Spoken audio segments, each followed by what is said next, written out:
Hi friends, వేదాల్లో వివరించారను, ఇతిహాసాల్లో ఇమిడి ఉందను, గ్రంథాల్లో గమనించానను, పెద్దలు పాటల రూపంలో పాడారను, పురాణాలన్నీ నేను పలికినవేనను, ఏ విషయాన్ని అతిగా నమ్మకు. అసలు నమ్మొద్దు అని నేను అనడం లేదు, కానీ అతిగా నమ్మొద్దు అంటున్నాను.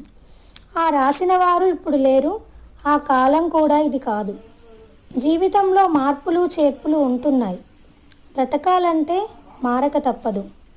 ఈ రోజున్న మనుషులే రేపు ఉంటారో లేదో తెలియని రోజుల్లో బ్రతుకుతున్నాం మనం. అన్నీ తెలుసుకో, కానీ మనిషిగా నీకొక విచక్షణ జ్ఞానం ఉందని మర్చిపోకు. దానికి తగ్గట్టుగా మసులుకోవడం నీ కర్తవ్యం.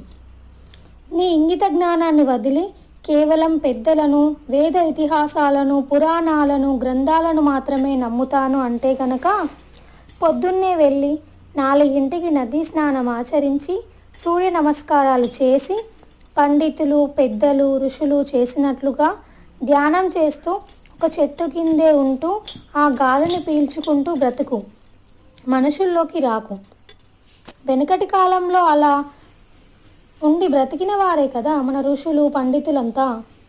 ఇక్కడ నేను వేద ఉపనిషత్తులు అన్నిటినీ ఏమాత్రం తప్పు పట్టడం లేదు.